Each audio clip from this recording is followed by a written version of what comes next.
नमस्कार।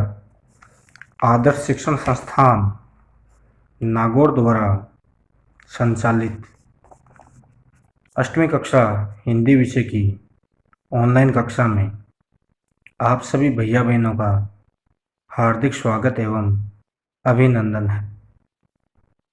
पिछले ऑनलाइन कक्षा में हमने वसंत भाग 3 के कविता ध्वनि के मध्य से प्रश्नोत्तरों के बारे में अध्ययन किया था। आज हम कविता के मूल प्रश्नों के बारे में अध्ययन करेंगे।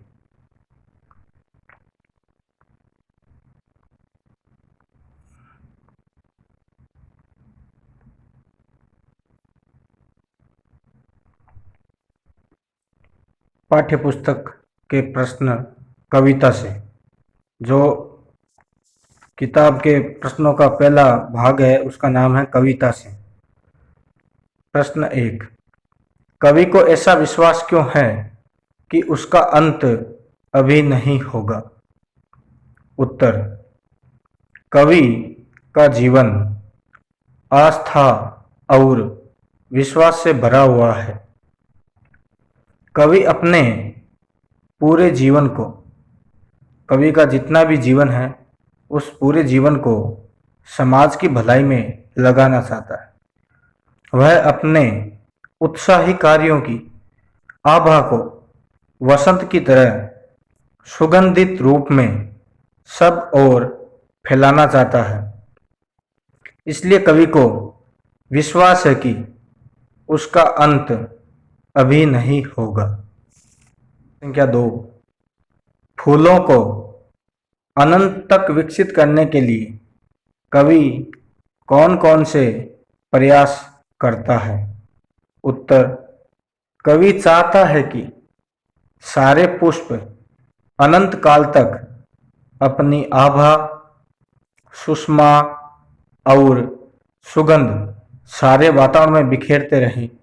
इसलिए किशोरों रूपी फूलों को अनंत तक विकसित करने के लिए उन पर छाए उनिंदेपन के आलस्य को दूर करके अपने नवजीवन के अमृत से शहद सींचने का प्रयास करता है।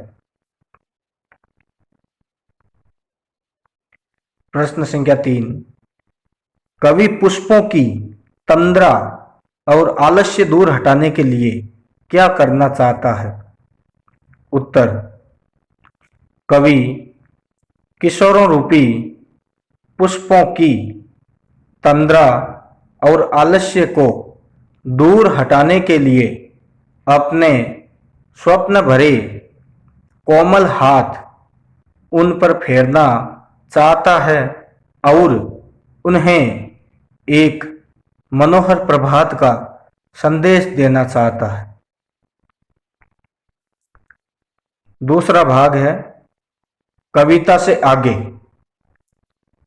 प्रश्न संख्या 1, वसंत को ऋतुराज क्यों कहा जाता है?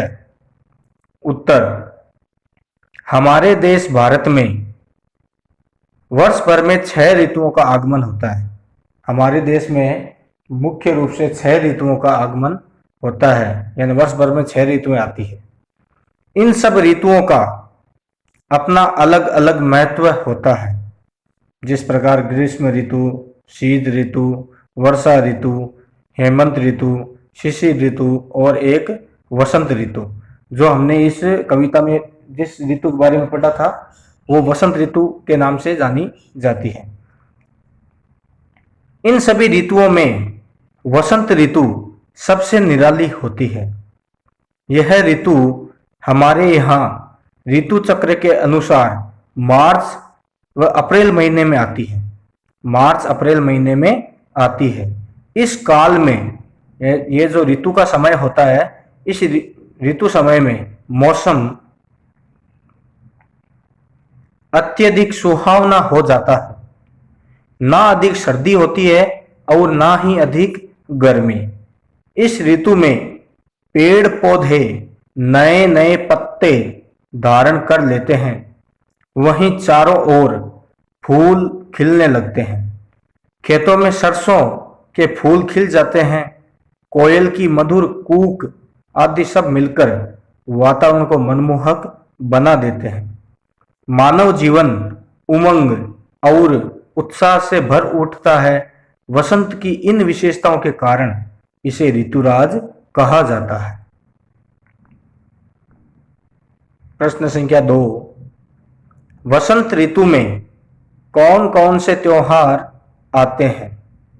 उत्तर, वसंत ऋतु में वसंत पंचमी, होली और वैसाखी जैसे त्योहार आते हैं।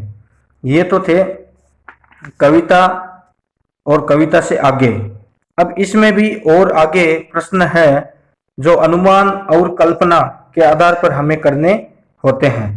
तो ये हमारी अनुमान और कल्पना के आधार पर होते हैं, तो इनको हम अपने अनुमान के आधार पर भी कर सकते हैं। जैसे एक प्रश्न है, फूल पौधों के लिए आप क्या क्या करना चाहोगे? अगर आपको फूल पौधे लगाने के लिए कहें तो आप उनके लिए क्या क्या करना चाहोगे? तो इसके लिए हम अनुमान या कल्पना कर सकते हैं कि हम पौधों को, फूलों को अधिक संख्या में लगाएंगे, उनकी हम समय पर निराई गुड़ाई करेंगे, उनको पानी व खाद देंगे, फूल पौधों को नहीं तोड़ेंगे और दूसरों को भी नहीं तोड़ने देंगे। जब भी हम फूल पौधों को स्पर्श करेंगे तो प्यार भरे हाथों से उनको स्पर्श करेंगे। तो ये हमारी कल्पना के आधार पर है। फिर आगे एक प्रश्न है जिसमें लिखा हुआ है कि कवि अपनी कविता में एक कल्पनाशील कार्य को बता रहा है। अनुमान कीजिए और लिखिए कि उनके बताए कार्यों का अन्य किन किन संदर्भों से संबंध जुड़ सकता है। जैसे नन्हे मुन्ने बालकों को माँ जगा रही हो, तो इसको भी हम अपने कल्पना के आधार पर लिख सकते हैं। जैसे प्रातःकाल पिता के साथ बगीचे में घूमने के लिए एक बालक गया, फूलों पर बैठी तितलियों को पकड़ने का प्रयास करता है, उस बगीचे में सुग्गा सुगरे पक्षियों को पकड़ने का प्रयास करता है, फूलों और पत्तियों पर पड़ी ओस की बूंदों को हाथ से छूने का प्रयास करता है। इस प्रकार हम अपने अनुमान और कल्पना से इन प्रश्नों को पूरा कर सकते हैं।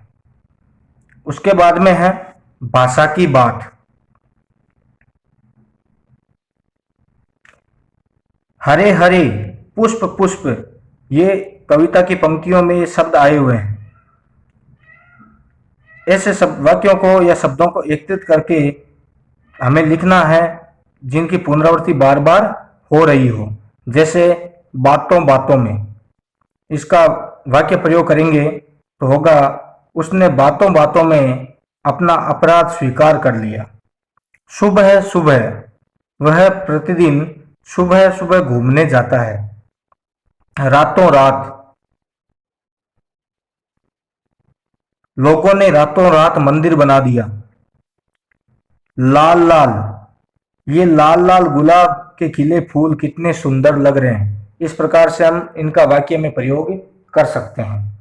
उसके बाद में अगला प्रश्न है, हिंदी विशेषणों को मुख्यतः 5 भागों में बांटा जाता है। मूल 4 होते हैं और 5वां विशेषण होता है व्यक्तिवाचक विशेषण। तो इनको बांटा जाता है। तो इस प्रकार के विशेषणों से युक्त शब्द जो इस कविता में आए हैं तो उन्हें अपनी उत्तर पुस्तिका में लिखने हैं। इस प्रकार से हमारा प्रथम पाठ ध्वनि कविता थी जो आज पूरी हुई। अगली ऑनलाइन कक्षा में हम द्वितीय पाठ लाख की चूड़ियां, कामता नाथ जी द्वारा लिखी गई ये कहानी है के बारे में अध्ययन करेंगे। तब तक के लिए नमस्कार, धन्यवाद।